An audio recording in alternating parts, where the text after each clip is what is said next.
ओम सर्वमंगल मांगल्ये शिवे सर्वार्थ साधिके शरण्ये त्र्यंबके गौरी नारायणी नमोस्तुते। नमस्कार, स्वागत है आपका आचार्यवाणी में। मैं आचार्य डॉक्टर विक्रमादित्य आपके साथ हूं। मकर राशि वालों के लिए 21 तारीख से लेकर 28 तारीख का समय कैसा रहेगा? देखिए, मकर राशि वालों, ग्रहों की स्थिति तो बदलती रहती है और ग्रहों की स्थिति को हमें समझना चाहिए। 21 तारीख को फागुन का शुक्ल पक्ष आरंभ हो रहा है और फागुन का शुक्ल पक्ष जब आरंभ हो रहा है तो उस दिन जो है प्रतिपदा बहुत थोड़ी देर के लिए है और द्वितीया बड़े विचित्र प्रकार से क्षय हो गई है। वैसे तो फलारा दूज बन गई है उस दिन, फलारा दूज का शुभ योग बन रहा है, लेकिन द्वितीया क्षय होने के कारण से इस फलारा दूज का जो महत्व है वो कम हो गया है।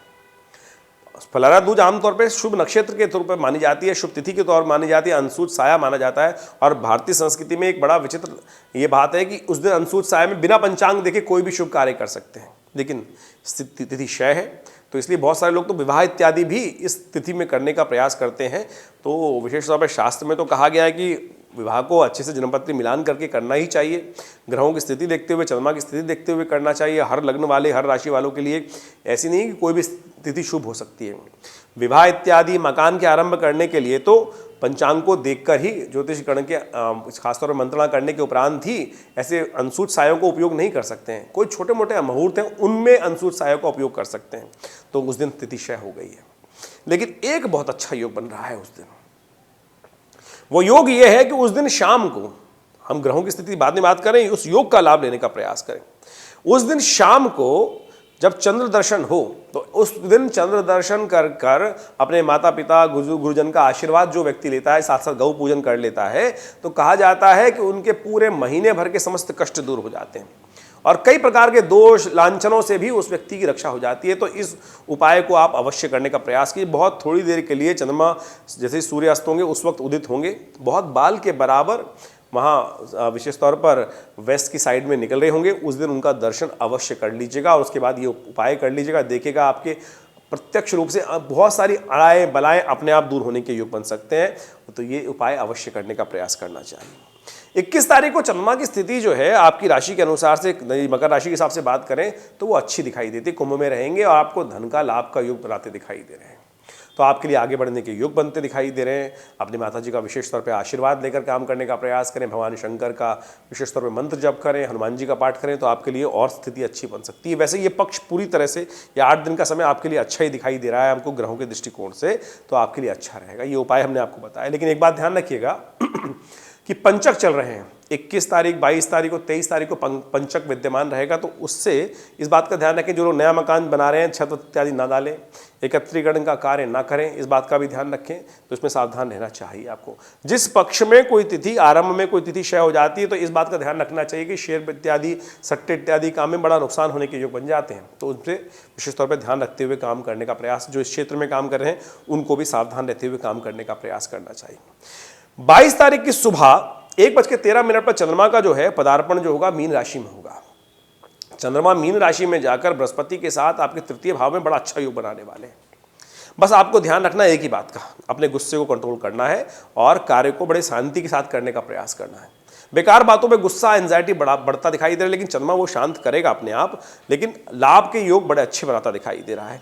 आमतौर पर ये जो जन्म की कुंडली के हिसाब से देखा जाए तो गजकेसरी योग बन जाता है, लेकिन गोचर के दृष्टिकोण से तो बहुत ही शुभ योग बन रहा है। धन आगमन का योग बना रहा है, विचारों में कुछ नया पदार्पण हो सकता है, नए विचार का सृजन हो सकता है। इसका उपयोग आपको करने का प्रयास करना चाहिए, बस गुस्से को कंट्रोल करना है।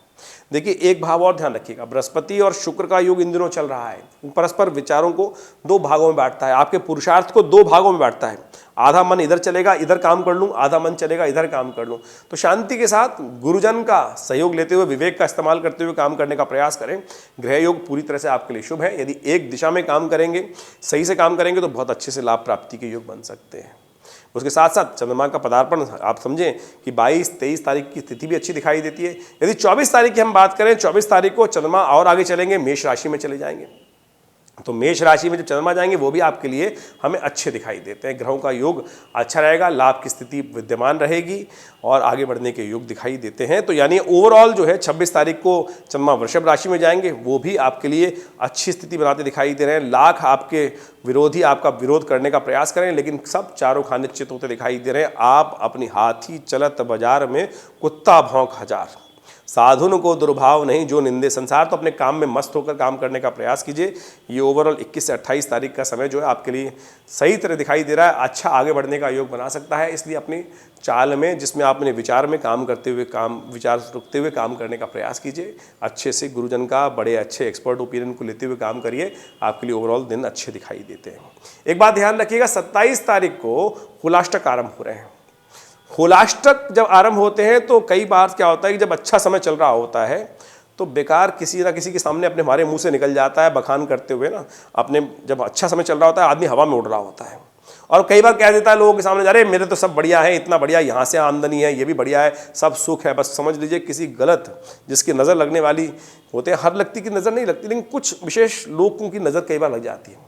और यदि उस समय आपने उनके सामने बोल दिया तो ये होलाष्टक के दिन होते हैं ऐसे कि चलते हुए काम में भट्टा बिठाने का काम बना सकता है। तो आप बड़ी सावधानी के साथ ध्यान रखें, उपाय करने का प्रयास करें।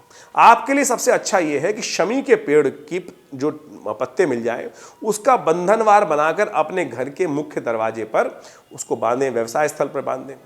देखिएगा इससे आपको लाभ प्राप्ति के योग बन जाएंगे और आपके कष्ट रक्षा प्राप्ति के योग बन सकते हैं। तो ये होलाष्टक के दिनों के लिए विशेष तौर पे कुछ खास उपाय और भी शास्त्र में वर्णित हैं, वो भी हम अलग से बताने का प्रयास करेंगे, लेकिन तब तक आप ये उपाय करने का अवश्य प्रयास करें। इससे आपके कष्टों को दूर करने के योग बन सकते हैं। ये 8 दिन आपके लिए अच्छे जाते दिखाई दे रहे हैं। थोड़ा सावधान रहते हुए, गुस्से को कंट्रोल रखते हुए काम करें, आप बहुत अच्छे से लाभ की स्थिति बना सकते हैं। फिर भी आपके मन में कोई प्रश्न चल रहा है तो आप हमारे नंबर्स पर अपने व्हाट्सएप मैसेज को भेजें, हम आपको बहुत जल्दी इसका जवाब देंगे, आपके प्रश्नों का शंका का समाधान करेंगे। धन्यवाद।